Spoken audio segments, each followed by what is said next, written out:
Welcome back दोस्तों, स्वागत है आप सभी का आपके अपने YouTube channel study circle VC में।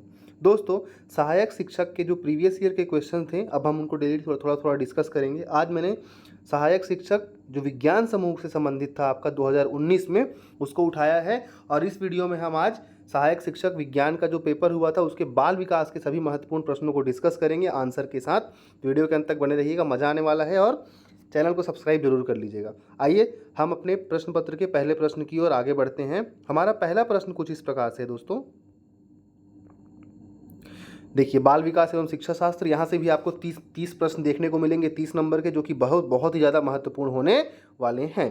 पहला प्रश्न दोस्तों, शारीरिक विकास का क्षेत्र है स्नायुमंडल, स्मृति, अभिप्रेरणा, समायोजन।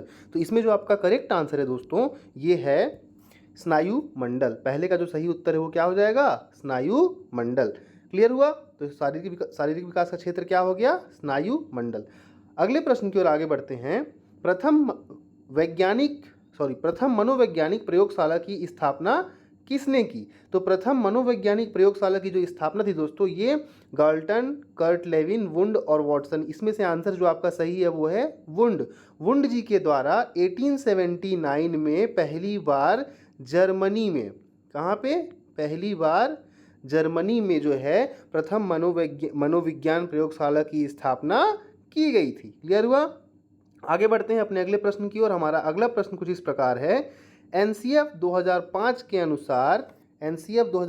अनुसार क्या बोलता है दोस्तों कि एनसीएफ 2005 के अनुसार त्रुटियां महत्वपूर्ण हैं क्योंकि वे, पहला है, शिक्षकों को छात्रों को दंडित करने का मार्ग प्रशस्त करती हैं। तो भाई, शिक्षक दंडित करेगा, ये तो हम किसी भी तरह से, ये स्टेटमेंट सही नहीं लग रहा है, तो पहला वाला तो आपका स्टेटमेंट ही गलत हो गया। दूसरा बोलता है एक महत्वपूर्ण उपकरण है जिसके द्वारा छात्रों को उत्तीर्ण और अनुत्तीर्ण करके समूहों में बांटा जा सकता है। तो भैया, ये उपकरण है बोल रहा है, छात्रों को हम उत्तीर्ण अनुत्तीर्ण में बांट सकते हैं ताकि छात्र और डिमोरलाइज हो जाए। ये सेंटेंस ही अपने आप में क्या है? गलत है। इसको भी हम नहीं लेंगे क्योंकि प्रश्न जो आपका पूछा है वो पॉजिटिव वे में पूछा है। तीसरा बोलता है बालक की विचार प्रणाली के अंतर्दृष्टि प्रदान करती है और समाधान प्राप्त करने में सहायक होती है। ये स्टेटमेंट आपका पॉजिटिव है, तो ये आंसर हो सकता है, पर अभी थोड़ा सा रुक जाइएगा, ठीक है? ये आंसर आपका हो सकता है। चौथा है छात्रों के बीच भेदभाव के लिए स्थान बनाती है। भेदभाव, तो वो इसी भी नेगेटिव सेंटेंस हो गया। तो आपके यहाँ पे ए कट गए, बी कट गए, ठीक है, और डी कट गए। इस प्रकार से दोस्तों आपको जो सही उत्तर हो रहा है वो ऑप्शन नंबर सी हो रहा है। ठीक, कहने का मतलब हुआ कि एनसीएफ 2005 के अनुसार त्रुटियां महत्वपूर्ण हैं क्योंकि वे बालक की विचार प्रणाली की अंतर्दृष्टि प्रदान करती हैं और समस्या का समाधान प्राप्त करने में सहायक होती हैं। क्लियर हुआ? चलिए आगे बढ़ते हैं। हमारा जो अगला प्रश्न है, ये 4th नंबर का जो हमारा प्रश्न है दोस्तों, ये है एक कबूतर को हरे प्रकाश पर चोंच मारने के लिए प्रशिक्षित किया गया है। अब यदि वह सभी रंगों के प्रकाश बिंदु पर चोंच मारता है तो यह घटना किससे संबंधित है? दोस्तों, यह घटना जो है आपकी, ये उद्दीपन सामान्यीकरण से संबंधित है। ये घटना किससे संबंधित है? ये घटना आपके उद्दीपन सामान्यीकरण से संबंधित है। आइए अगले प्रश्न की ओर आगे बढ़ते हैं। चलिए, अगला प्रश्न है, बहुत ही महत्वपूर्ण प्रश्न है। भावनाओं की अभिव्यक्ति की जाती है। भावनाओं को हम कैसे एक्सप्रेस करते हैं, कैसे बताते हैं? Emotion is express through language, gesture, facial expression, all of this. हम लोग कैसे बताते हैं कि कोई गुस्सा है, कोई खुश है, कोई हमसे नाराज है, या किसी को बहुत अच्छा नहीं लग रहा है, बोर हो रहा है? हम कैसे बताते हैं? या तो भाषा द्वारा, या तो हाव भाव द्वारा, या उसका हम चेहरा देख करके भी बता सकते हैं कि वो व्यक्ति को अभी किस समय कैसा लग रहा है। तो इसमें जो सही आंसर हो जाएगा वो क्या हो जाएगा? ऑल ऑफ अबव या ऑल ऑफ दिस। मतलब पांचवे का जो आंसर हो जाएगा वो क्या हो जाएगा दोस्तों? All of this. अगले प्रश्न की ओर आगे बढ़ते हैं और हमारा जो 6वां प्रश्न वो है बधिर बालक। ठीक है, बधिर बालकों द्वारा सीखी जाने वाली मानक दृश्य सांकेतिक भाषा की अनेक विशेषताएं समान रखती हैं। क्या क्या हो सकता है? दृश्य मुखर भाषा, उद्दीपक मुखर भाषा, श्रवण मुखर भाषा, स्थानीय मुखर भाषा। तो बधिर बालक है, बधिर बालक मीन्स क्या है? The standard visual gesture sign language learn by deaf. Deaf मतलब जिसको सुनाई न दे, बधिर मतलब जिसको सुनाई न दे। तो उसके लिए कौन सी मतलब बधिर मतलब कौन सी उसके लिए ऐसी मानक दृश्य सांकेतिक भाषा की विशेषताएं होंगी? तो दृश्य मुखर भाषा। भाई प्रश्न में बोल रहा है दोस्तों कि बधिर है, बालक कैसा है आपका? बालक जो है वो बधिर है, मतलब उसको सुनाई नहीं दे रहा है। तो सुनाई नहीं दे रहा है तो वो सुनेगा तो पाएगा नहीं, ठीक है। स्थानीय मुखर भाषा भी नहीं हो सकती है और उद्दीपक मुखर भाषा भी नहीं हो सकती है। इसके लिए हम क्या करेंगे, उसको वोकल विजुअल वोकल लैंग्वेज दृश्य मुखर भाषा का प्रयोग करेंगे इस प्रकार के बालकों के लिए। इस प्रकार छठवें का जो सही आंसर है वो क्या हो जाएगा? दृश्य मुखर भाषा। आइए अगले प्रश्न की ओर आगे बढ़ते हैं।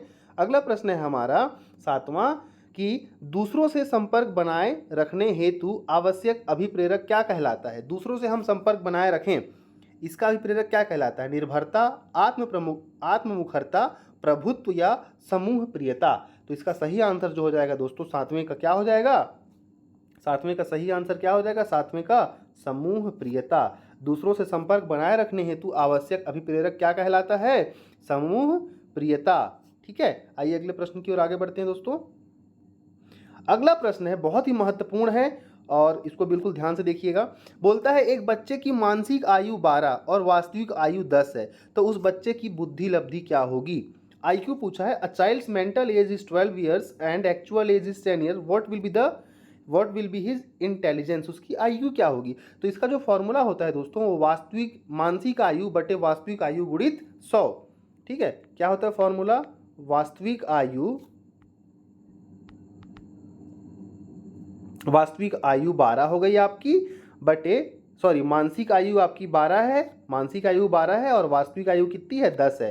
तो मानसिक आयु बटे वास्तविक आयु गुणित 100, यहाँ से एक 0 कट गया और 12 गुणा 10 से करेंगे तो आपका जो सही आंसर क्या हो जाएगा दोस्तों? 120। इस प्रकार आपका जो 8वें का सही उत्तर हो जाएगा बच्चे की बुद्धि लब्धि क्या होगी? तो 120।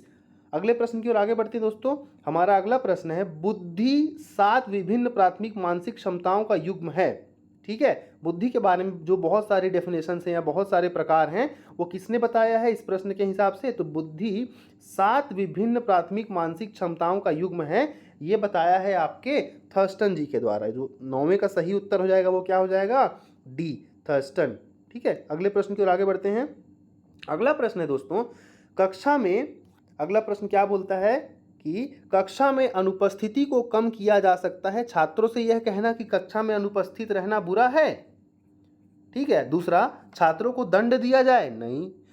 कभी भी हम छात्र के लिए कुछ ऐसी बात या ऐसा चीज़ नहीं करेंगे जिससे छात्र डिमोरलाइज हो जाए, उनका उत्साह कम हो जाए या वो विद्यालय के प्रति उनका जो रुचि है वो कम हो। हमको कोई भी ऐसा काम नहीं करना है, दंड नहीं देना है, मारना नहीं है, उनको किसी प्रकार से मानसिक रूप से या शारीरिक रूप से उनको दंड नहीं देना है। तो अनुपस्थिति को कम करना है, उसके लिए सबसे सही स्टेटमेंट क्या हो सकता है? छात्रों से यह कहना कि कक्षा में अनुपस्थित रहना बुरा है, नहीं। दूसरा है छात्रों को दंड दिया जाए, इसकी बात भी हम नहीं करेंगे, दंड क्यों देंगे? अनुपस्थिति के तथ्य को अनदेखा भी नहीं किया जा सकता है। और चौथा है कक्षा को अनवरत एवं प्रभावपूर्ण रूप से पढ़ाया जाए। भाई अगर कोई टीचर बहुत अच्छा पढ़ाता है तो ऑब्वियस सी बात है कि उसकी जो कक्षा में उपस्थिति होगी वो बहुत अच्छी होगी।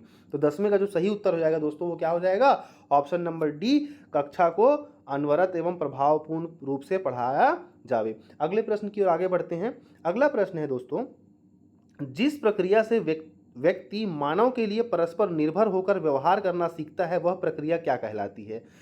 मानव के लिए परस्पर निर्भर मतलब एक साथ समाज में रहने की प्रक्रिया। समाज में व्यक्ति किस प्रकार से वह एक दूसरों के साथ मिल करके रहता है, इसे हम सोशलाइजेशन प्रोसेस कहते हैं, समाजीकरण की प्रक्रिया। क्लियर हुआ? उसे हम क्या कहते हैं? समाजीकरण। अगले प्रश्न की ओर आगे बढ़ते हैं। अगला प्रश्न है हमारा किशोर अवस्था में, क्या बोलता है? किशोर अवस्था में चरित्र निर्माण से जो अवस्था संबंधित है वह निम्न में से है। क्या हो सकती है? परंपराओं को धारण करने की अवस्था, आधारहीन आत्मचेतन अवस्था।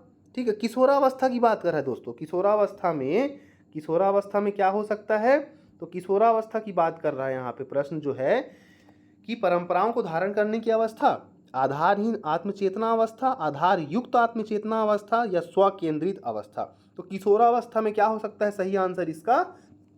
ऑप्शन नंबर बी, आधारहीन आत्मचेतना अवस्था।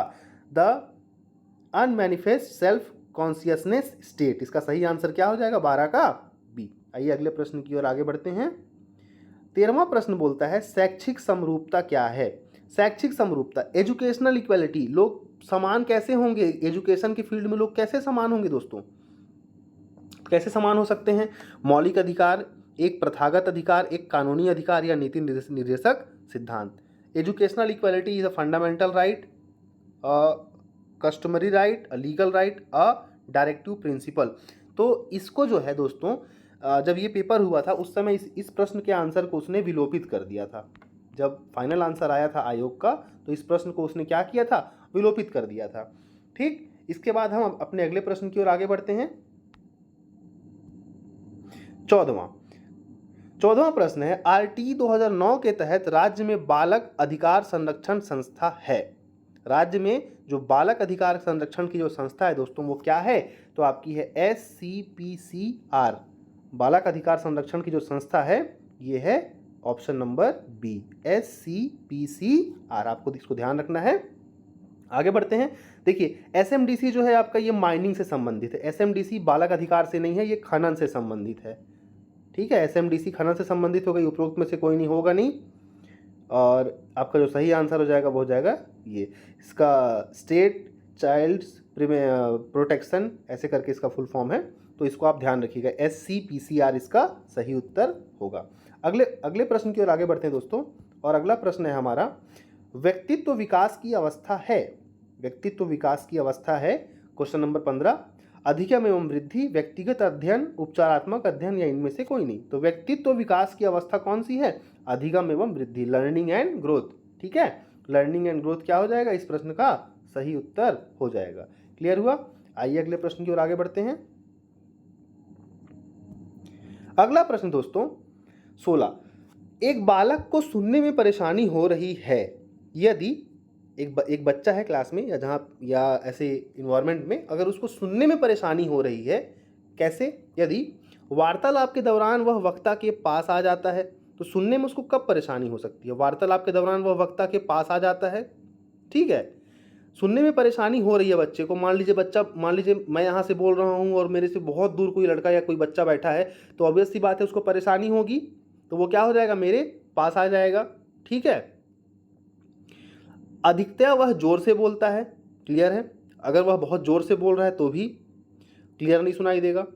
शिक्षक से वह सामान्यतः कृपया पुनः बताएं कहता है।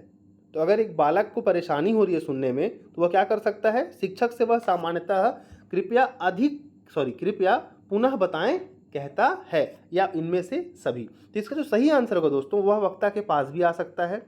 अगर उसको सुनने में परेशानी है तो अधिक जोर से बोलने के लिए भी बोल सकता है, और या कृपया पुनः बताएं भी बोल सकता है। इस प्रकार इस प्रश्न का सही उत्तर क्या हो जाएगा? उपरोक्त सभी। आइए अपने अगले प्रश्न की ओर आगे बढ़ते हैं।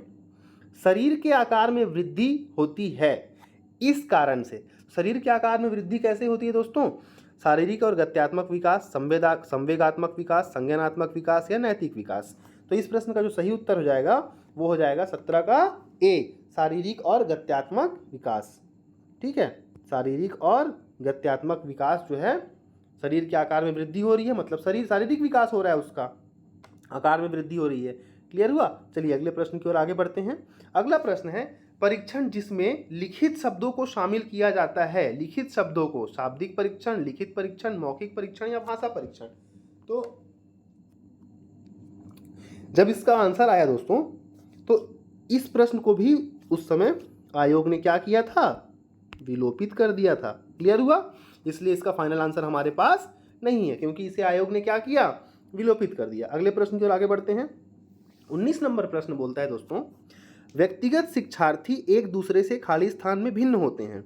व्यक्तिगत जो शिक्षार्थी होते या विद्यार्थी होते हैं वो कैसे भिन्न होते हैं? वृद्धि और विकास के सिद्धांतों में, विकास की दर में, विकास क्रम में, विकास की सामान्य क्षमता में। इस प्रश्न का सही उत्तर क्या हो जाएगा? विकास की दर, क्योंकि हर एक बच्चे या हर एक इंडिविजुअल में जो विकास की दर होती है, रेट ऑफ ग्रोथ होता है दोस्तों, वो क्या होता है? अलग अलग होता है। तो इस प्रकार वह इनमें भिन्न होते हैं। तो इस प्रश्न का सही उत्तर क्या हो गया? विकास की दर। आइए अगले प्रश्न की ओर आगे बढ़ते हैं। हमारा अगला प्रश्न दोस्तों बालक का विकास इसका परिणाम है। बालक का विकास किसका परिणाम है? वंशानुक्रम, वंशानुक्रम व वातावरण की अंतःक्रिया, या चौथा क्या है, आर्थिक कारकों का। बालक का विकास किसका परिणाम है, तो बालक का विकास है वंशानुक्रम व वातावरण की अंतःक्रिया। क्लियर हुआ, वंशानुक्रम व वातावरण की अंतःक्रिया का परिणाम क्या है, बालक का विकास। इस प्रकार 20 का जो सही उत्तर क्या हो गया, वो ऑप्शन नंबर सी। अगले प्रश्न की ओर आगे बढ़ते हैं दोस्तों। अगला है, किस मनोवैज्ञानिक के अनुसार विकास एक सतत और धीमी प्रक्रिया है। ये बहुत ही इंपॉर्टेंट प्रश्न है कि किस मनोवैज्ञानिक के अनुसार विकास एक सतत और धीमी प्रक्रिया है। यह प्रश्न आपको बहुत जगह देखने को मिलेगा सेट में, ठीक है, या बहुत जगह आया हुआ है, व्यापम का भी ये बहुत फेवरेट प्रश्न है। इस प्रकार इस प्रश्न का जो सही उत्तर हो जाएगा दोस्तों, वो हो जाएगा क्या, तो विकास एक सतत और धीमी प्रक्रिया है। ये स्किनर साहब ने कहा है। किसने कहा है, स्किनर साहब ने कहा है। अगला प्रश्न है, किसी विषय के शिक्षण के संदर्भ में एक इकाई का अर्थ क्या है। एक इकाई का अर्थ क्या है, इकाई मतलब एक उसका part. In the teaching of any subject a unit means, एक यूनिट की बात कर रहा है। एक यूनिट का मतलब क्या है, तो एक यूनिट का मतलब क्या है दोस्तों, एक यूनिट का मतलब क्या होता है, पाठ योजना का एक भाग, जैसे नियत कार्य की भूमिका, कक्षा अवधि में शिक्षक द्वारा पढ़ाया गया भाग, एक प्रकरण जिसे पूरा करने के लिए कुछ पाठों की आवश्यकता होती है। तो एक इकाई का मतलब क्या होता है, एक ऐसा प्रकरण जिसे पूरा करने के लिए कुछ पाठ की आवश्यकता होती है, कुछ पाठों को मिला करके वो एक इकाई बनाई जाती है। ठीक है, इस प्रश्न का सही उत्तर क्या हो जाएगा, ऑप्शन नंबर सी, एक प्रकरण जिसे पूरा करने के लिए कुछ पाठों की आवश्यकता हो सकती है। अगला प्रश्न है दोस्तों, बहुत ही अच्छा प्रश्न है। बाल्यावस्था होती है, बाल्यावस्था कब से कब तक होती है, 5 वर्ष तक, 12 वर्ष तक, 21 वर्ष तक, या इनमें से कोई नहीं। हम सब जानते हैं शैशवावस्था, बाल्यावस्था, ठीक है, किशोरावस्था, ये सब के बारे में हमने पढ़ा हुआ है। तो 23 का जो सही उत्तर हो जाएगा दोस्तों, बाल्यावस्था का जो काल माना गया है वो कब तक माना गया है, तो बाल्यावस्था का जो सही उत्तर हो जाएगा दोस्तों, वो क्या हो जाएगा आपका, ऑप्शन नंबर बी, 0 से लेकर के 12 वर्ष तक जो होती है आपकी बाल्यावस्था का काल माना जाता है। क्लियर हुआ। आइए अगले प्रश्न की ओर आगे बढ़ते हैं। प्रश्न क्रमांक 24 बोलता है, यदि किसी व्यक्ति को आधिकारिक रूप से मानसिक मंदित कहा जाए यदि उसकी बुद्धि लब्धि कम है। अब ये बुद्धि लब्धि से सवाल आ रहा है आपका, देखिए बुद्धि लब्धि एक बहुत इंपॉर्टेंट पॉइंट हो गया। बुद्धि लब्धि से दोस्तों काफ़ी प्रश्न पूछ रहा है, तो आपको एक टॉपिक तो यहाँ पे आईक्यू का आपको यहाँ से 2 से 3 प्रश्न तो आपके एग्जाम में जरूर आपको देखने को मिलेंगे। इसलिए आपको आईक्यू वाले प्रश्न को, बुद्धि लब्धि वाले प्रश्न को, फॉर्मूले को, उनसे संबंधित वैज्ञानिक को किसी भी हाल में छोड़ना नहीं है। तो इस प्रकार यदि किसी व्यक्ति की बुद्धि लब्धि 70 से कम होती है, अगर, ठीक है, अगर 70 से किसी व्यक्ति की बुद्धि लब्धि कम होती है तो उसको हम क्या कहते हैं कि वह मानसिक रूप से क्या है, मंदित है। क्लियर हो गया, अच्छा प्रश्न था। अगर किसी व्यक्ति की बुद्धि लब्धि 70 से कम है तो हम कह सकते हैं कि वह मानसिक रूप से मंदित है। क्लियर हुआ। आइए अगले प्रश्न की ओर आगे बढ़ते हैं। देखिए अगला प्रश्न भी बहुत अच्छा प्रश्न है। तनाव और क्रोध की अवस्था क्या है। तनाव और क्रोध की अवस्था कब है, जब बच्चा छोटा होगा तो उसको तनाव नहीं होगा, जब वह किशोरावस्था में पहुंचता है, ठीक है, तब उससे क्या होता है, तनाव आता है, क्रोध आता है, या उसे गुस्सा होना आता है। क्लियर हुआ। तनाव और क्रोध की अवस्था क्या हो जाएगी दोस्तों, 25 का सी, किशोरावस्था। आइए अगले प्रश्न की ओर आगे बढ़ते हैं। 26 नंबर, परिपक्वता का संबंध है। Maturity is related to development, intelligence, creativity या इंटरेस्ट। परिपक्वता का संबंध किससे है, परिपक्व हो गया मतलब कि मैच्योर हो गया, वो हर चीज़ को समझने लगा। ठीक है, तो 26 का जो सही आंसर हो जाएगा वो क्या हो जाएगा दोस्तों, ए, विकास। परिपक्वता का संबंध किससे है, विकास से। कहने का मतलब है कि अब वह विकसित हो गया है। अगला प्रश्न दोस्तों बोलता है, अधिगम के 3 प्रारंभिक नियम, अभ्यास का नियम, प्रभाव का नियम और तत्परता का नियम। बहुत ही इंपॉर्टेंट प्रश्न है और ये भी प्रश्न आपको कई बार बहुत सारे एग्जाम में, सीटेट में, सीजीटेट में कहीं ना कहीं आपको देखने को मिलेगा। तो अभ्यास का नियम, प्रभाव का नियम, ठीक है, और तत्परता का नियम, ये दिया है एडवर्ड थॉर्नडाइक जी के द्वारा। अभ्यास का नियम, प्रभाव का नियम और तत्परता का नियम एडवर्ड थॉर्नडाइक जी के द्वारा दिया गया है। आइए अगले प्रश्न की ओर आगे बढ़ते हैं। 28 नंबर, लॉरेंस कोलबर्ग विकास के क्षेत्र में शोध के लिए जाने जाते हैं। तो कोलबर्ग को याद रखना है, कोलबर्ग का नैतिक विकास का सिद्धांत दोस्तों, कोलबर्ग का नैतिक विकास का सिद्धांत। कोलबर्ग ने नैतिक विकास के सिद्धांत का प्रतिपादन किया था। कोलबर्ग ने नैतिक विकास के सिद्धांत का प्रतिपादन किया था। चुपचाप इसका आंसर क्या लगा देना है आपको, नैतिक सिद्धांत। अगले प्रश्न की ओर आगे बढ़ते हैं दोस्तों। किशोरों का संवेग के नियंत्रण का सबसे अच्छा उपाय निम्नलिखित में से कौन सा है? किशोर, उनमें बहुत ज़्यादा गुस्सा आता है, ठीक है, अपने आप को नियंत्रित नहीं कर पाते हैं। तो किशोर में संवेग का नियंत्रण का सबसे अच्छा तरीका क्या है? सबसे अच्छा तरीका क्या हो सकता है? युक्तिकरण, ठीक है, रैशनलाइजेशन, प्रक्षेपण, प्रोजेक्शन, शोधन, रिफाइनमेंट या दमन। किसी भी चीज़ को हम दबाएंगे ना दोस्तों तो वह और गुस्सा होगा और उसमें आग भरेगी। तो डी ऑप्शन तो बिल्कुल नहीं हो सकता है। क्लियर हुआ? युक्तिकरण भी इस प्रश्न का सही उत्तर नहीं होगा, प्रोजेक्शन भी इस प्रश्न का सही उत्तर नहीं होगा। इस प्रकार 29 का जो सही उत्तर हो जाएगा वो होगा रिफाइनमेंट, शोधन। क्लियर हुआ? तो किशोरों के संवेग के नियंत्रण का सबसे अच्छा उपाय क्या है? शोधन। आइए आज के हम अंतिम प्रश्न की ओर आगे बढ़ते हैं। अंतिम प्रश्न है दोस्तों 30 नंबर। एक बुद्धि परीक्षण जो आपके भविष्य में कार्य करने की प्रकृति की भविष्यवाणी करता है क्या कहलाता है? अब देखिए फिर यहाँ बुद्धि परीक्षण से प्रश्न आ गया है, फिर यहाँ पे आपका बुद्धि परीक्षण से एक प्रश्न आ रहा है। मतलब समझ जाइए आईक्यू वाला चैप्टर कितना इंपॉर्टेंट है। आपको यहीं से 3 से 4 प्रश्न एज इट इज देखने को मिल रहे हैं। तो बुद्धि परीक्षण जो आपके भविष्य में कार्य करने की एक प्रवृत्ति की भविष्यवाणी करता है क्या कहलाता है? समायोजन परीक्षण, दुश्चिंता परीक्षण, अभियोग्यता परीक्षण या उपलब्धि परीक्षण। तो इसका सही आंसर क्या है? अभियोग्यता परीक्षण। ठीक है, option number C. I hope आपको वीडियो पसंद आया होगा। पसंद आया तो सब्सक्राइब जरूर करें, लाइक करें और शेयर करें। मिलेंगे ऐसे ही अगले एक बहुत इंपॉर्टेंट वीडियो और क्वेश्चंस के साथ। तब तक के लिए धन्यवाद।